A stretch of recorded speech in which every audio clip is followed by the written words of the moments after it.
podemos pasar a elementos que siguen el desarrollo de la vida espiritual. Todo esto, en cierta manera, es un presupuesto y podemos hacerlo corresponder inicialmente con la vida, con la vía purgativa, o sea, la primera etapa de la vida espiritual, la etapa de los principiantes. Porque en realidad, si todo esto no se ejercita, no se puede salir de principiante. Uno va a ser siempre principiante, va a ir y venir, etcétera, pero no va a crecer. Entonces, supuesto esto bien establecido, se crece en la vida espiritual. Tradicionalmente los autores espirituales distinguían las tres vías, siguiendo en parte a Dionisio, ¿no? La vía purgativa, la vía iluminativa, que ya contemplativa, pero no perfectamente, y la vía unitiva, que es la contemplación perfecta, la unión perfecta con Dios. Esta distinción está en muchos autores, también en este que estamos siguiendo, Enrique Herb, que parece tener una doctrina muy cercana a la de San Juan de la Cruz. Parecería que San Juan de la Cruz tomó también de aquí. Dice Herb, la segunda etapa en el camino hacia Dios se llama vida contemplativa espiritual, que, como se dijo en el capítulo 14, está figurada por Raquel. Es un símbolo tomado del Antiguo Testamento, que los padres de la Iglesia repiten muchas veces, ya desde el principio, Orígenes, etc. Era hermosa pero infecunda al principio de su matrimonio, si bien después tuvo hijos. Asimismo, la vida contemplativa es con frecuencia estéril al principio porque no somos mortificados. La desconocemos y no estamos avesados a ella. Efectivamente, al principio no se sabe vivirla con provecho y se usa mal de ella, entreteniéndose desordenadamente en los dones de Dios. Nadie en realidad se dedica a cultivarla con fruto fuera de los íntimos amigos de Dios. Entonces, hay un peligro en la misma vida contemplativa. Se puede caer en deformaciones de la vida contemplativa que son difíciles de curar, dice San Juan de la Cruz, porque los vicios son más radicados que los de la primera etapa, que es la de la gente que necesita convertirse, porque son vicios más espirituales y se refieren a bienes muchas veces auténticos, pero usados mal, bienes espirituales. Por ejemplo, la vida monástica convertida en un lugar de tranquilidad y en una experiencia de estética. O sea, es muy linda la vida monástica, pero uno está pegado a eso. Y cuando tiene que crecer en la vida espiritual no puede porque está apegado a eso. Entonces sería mejor no ser monje que estar apegado a eso. Porque ahí cambia el medio por el fin, o el fin por el medio. Entonces, el camino tiene que ser muy recto y eso se garantiza solamente cuando el sujeto es muy, muy recto, y normalmente eso requiere un ejercicio muy intenso de los consejos evangélicos, según lo que se dijo antes. De otra manera es muy difícil llegar a la perfección espiritual, o casi imposible. San Juan de la Cruz dice, por ejemplo, respecto de la paternidad espiritual, que cuanto más se va adelante, más se necesita, no menos. Porque más se necesita, porque uno se acerca al fin. Y esta paternidad es parte del fin. Entonces, está más cerca del fin, debería estar, entonces hay más paternidad, no menos. Y lo mismo respecto de la pobreza y la castidad espirituales. No hay menos, sino más.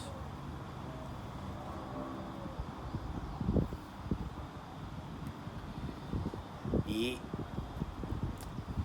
ese crecimiento, esa evolución, requiere, cuanto más se va adelante, más especial cuidado y más exclusividad. o sea, más exclusividad en la vida espiritual. Que se haga cada vez más central y unifique todo lo demás y haga que eventualmente se transforme lo demás. Hay que ser muy dinámicos en la vida espiritual. Muy dinámicos porque el movimiento de la vida espiritual es más intenso, es un movimiento mucho más profundo que el desarrollo natural, pero además porque como el movimiento es más intenso, todo lo externo, lo natural, va cambiando más que en el desarrollo natural. O sea, la relación entre la evolución espiritual interna de la persona espiritual y el mundo exterior es mucho más dinámica que cuando hay solo una evolución natural o cuando el cristianismo se reduce a una repetición de actos iguales toda la vida, que es lo que en general sucede, porque como no hay noción de la evolución espiritual, se piensa que ser cristiano ya es hacer siempre las mismas cosas, aunque sean los sacramentos, la adoración, la lectura, etc. O sea que con eso uno tiene un método, sigue el método y ya está. Método que puede ser incluso una regla religiosa. Si uno no tiene noción del sentido de la vida de la evolución espiritual. En realidad todas las reglas religiosas son más bien métodos para principiantes, no para la perfección. Son para el inicio del camino. Porque la perfección no consiste en cumplir la regla, sino que la regla es un medio para llegar a la vida perfecta espiritual. Entonces, es necesario tener mucha noción de la dinamicidad, de la extensión, de la profundidad de la vida espiritual. Y que hay que cambiar, hay que transformarse, y que la transformación es principalmente interior, no exterior, no ilusionarse con que uno cambia las circunstancias, como decíamos anteriormente, y ya la vida está cumplida, es perfecta. Eso no puede existir, no corresponde a la naturaleza humana, pero sobre todo no corresponde a la gracia, que es vida espiritual.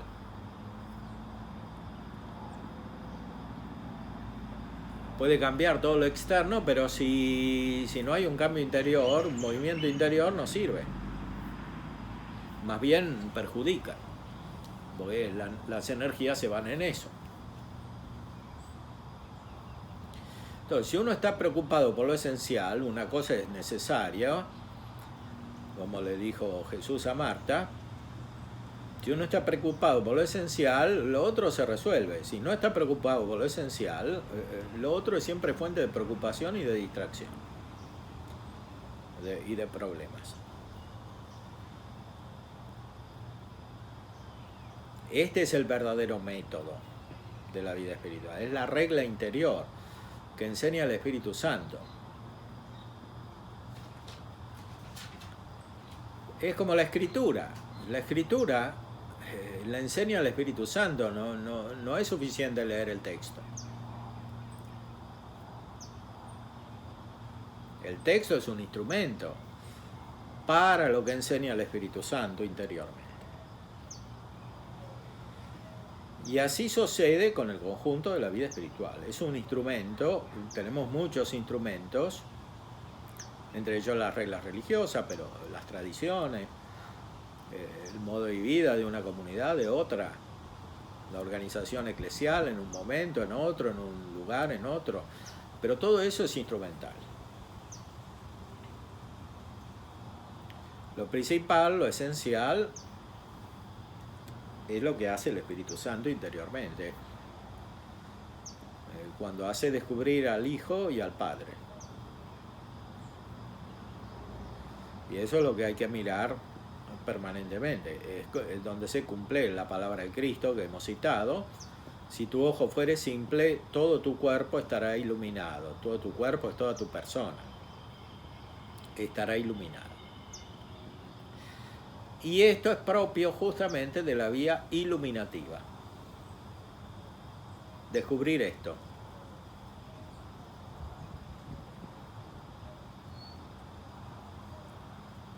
Descubrir la esencia de la vida espiritual. contemplar la realidad de Dios, la realidad de uno, la realidad de la iglesia de esta manera. Eso es la vía iluminativa.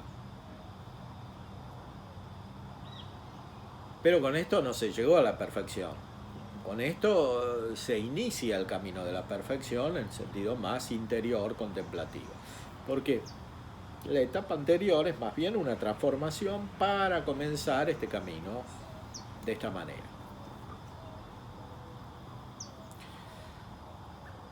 Y esto es la esencia de lo que los autores espirituales llamaban vía iluminativa.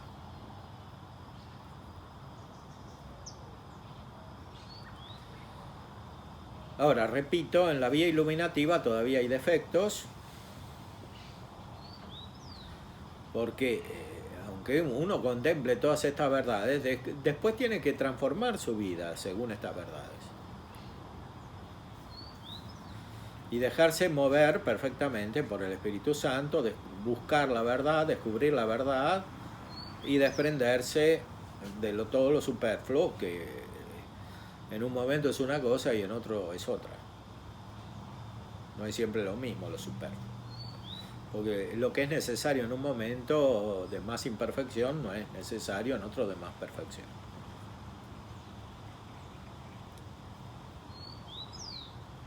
Y en otro de más perfección puede ser necesario algo que primero no lo era.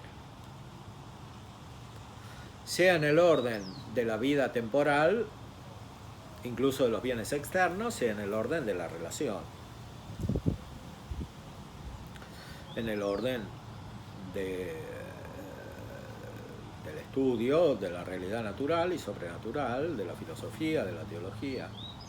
Que es necesario en un momento, no es necesario en el otro, y viceversa. En el tiempo, en la organización de la propia vida.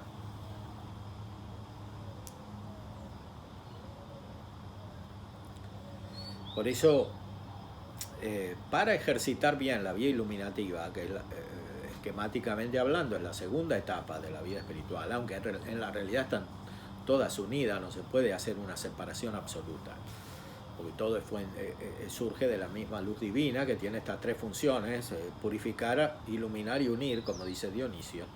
De cualquier modo, dada la configuración temporal de la vida humana, hay una evolución en la cual se nota más un aspecto que el otro.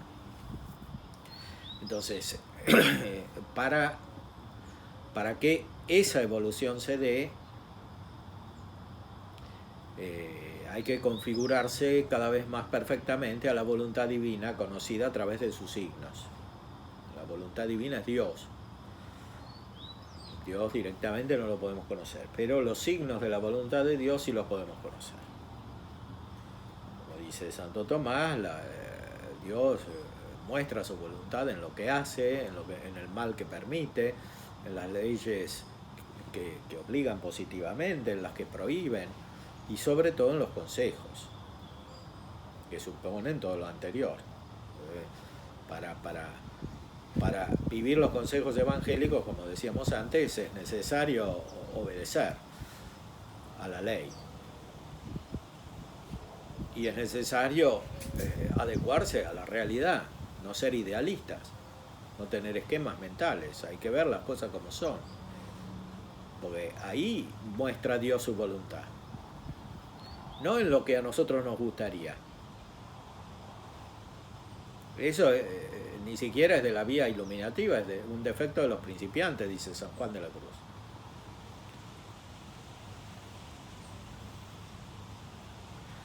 Los principiantes quisiera que Dios quiera lo que ellos quieren y se entristecen de querer lo que quiere Dios. Entonces, si uno se entristece demasiado de que las cosas sean como son, no quiere lo que Dios quiere. Si uno se entristece de que las cosas sean de tal manera, que Dios sobre de tal manera, y se entristece también de que Dios permita ciertos males, en realidad no quiere lo que quiere Dios. No es realista, es idealista. Está en sus ideas. Reduce el mundo a sus esquemas mentales. Y con eso no se acerca a Dios, se aleja. Pues Dios no se conoce a través de esos esquemas mentales.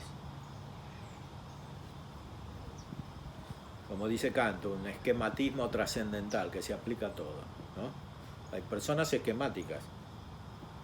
Tú no creces nunca. Si no se sacan los esquemas, no van a crecer nunca. ¿Por qué? Porque los esquemas no sirven para conocer la realidad. La realidad se conoce con la inteligencia, ¿no? Con los esquemas que son de la imaginación, con figuras, como dice la palabra griega. La realidad se conoce con la inteligencia, pero la inteligencia tiene que servirse de los sentidos, no ser entorpecida por los sentidos, internos y externos. Entonces, para cumplir la voluntad de Dios hay que ser inteligente y conocer la realidad. Y no rebelarse contra la realidad, porque es inútil. Y como diría Santo Tomás, estúpido. O sea, es falta de inteligencia. Porque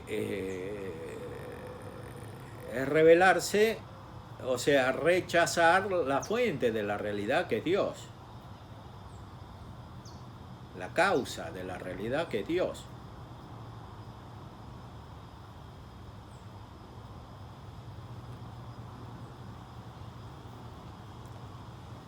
Hay que conocer la realidad.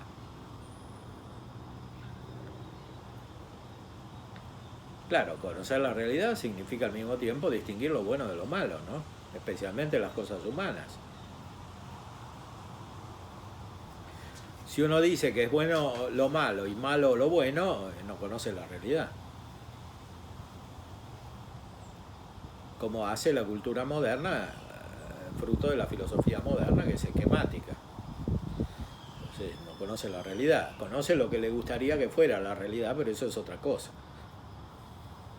Como un sujeto que está enfermo psíquicamente hace eso, es un idealista. En modo personal, aunque no sepa filosofía, es un idealista que quiere que la realidad sea como él quiere, pero la realidad no es como él quiere, entonces se revela.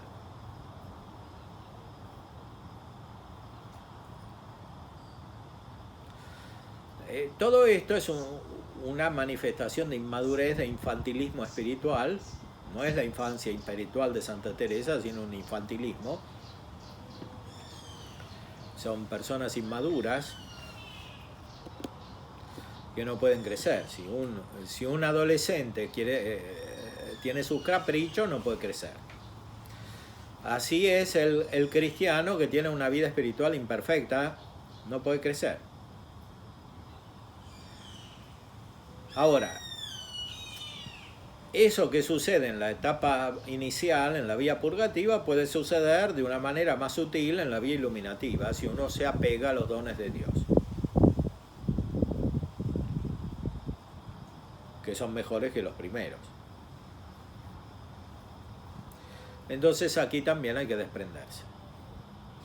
Por eso San Juan de la Cruz dice que es necesaria una noche oscura del espíritu, no solamente una noche del sentido, que es el desprendimiento, la mortificación, como dicen los autores espirituales, o la ascética, todo eso movido por la gracia, pero requiere un ejercicio humano.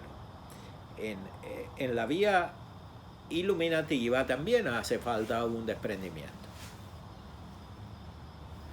Siguiendo el orden de las potencias espirituales que dice San Agustín, es decir, memoria, entendimiento y voluntad, que representan o tienen capacidad para el Padre, el Hijo y el Espíritu Santo, es necesario que haya una purificación en las potencias espirituales y en primer lugar en la memoria, una purificación de la memoria. La purificación de la memoria no se hace, como dicen los psicoanalistas modernos, recordando cosas. Es al revés, es olvidando cosas.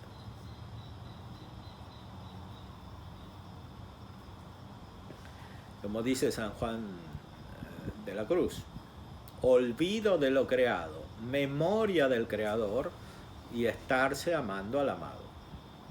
Olvido de lo creado, memoria del Creador y estarse amando a la mano.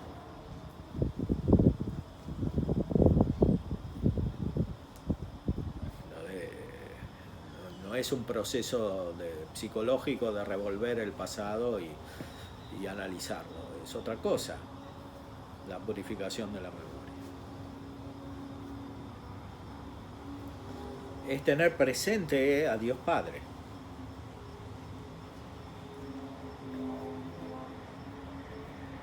Que genera el Hijo en el entendimiento, que ilumina el entendimiento. Por eso es vía iluminativa.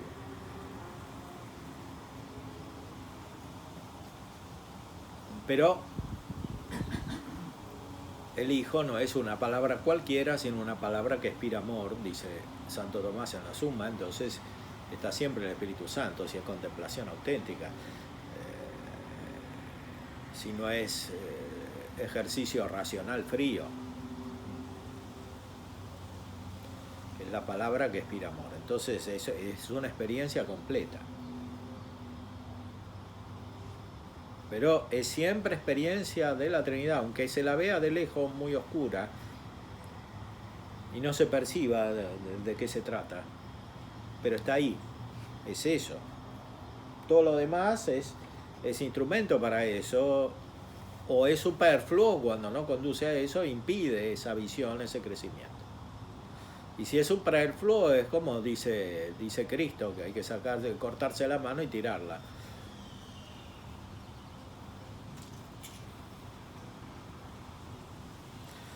Y si hay que cortarse la mano, más hay que cortarse los pensamientos. Y todo lo que genera los pensamientos.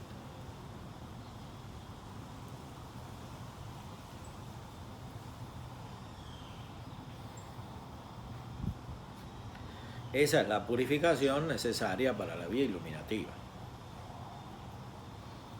Y para que esta vía iluminativa conduzca a la verdadera perfección espiritual, en la cual está la experiencia perfecta de Dios que es posible en esta vida. Y que anticipa la vida eterna, que es la contemplación perfecta de Dios en la beatitud.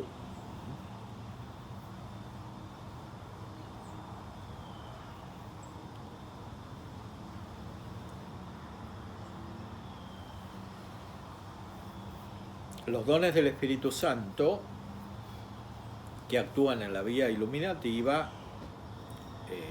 son todos, como siempre, en todas las etapas de la vida espiritual, pero aquí se notan especialmente los que iluminan el intelecto,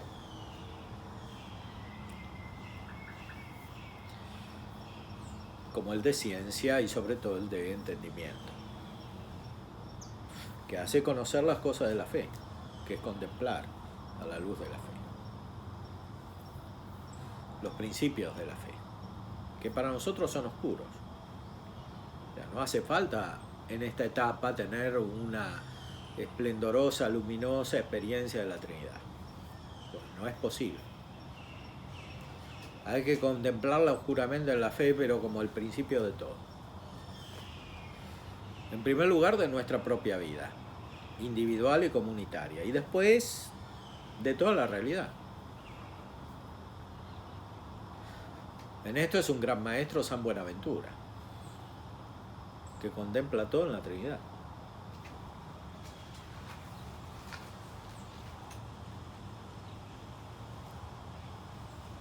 Siguiendo a San Agustín. Todo tiene un orden trinitario porque viene de la Trinidad.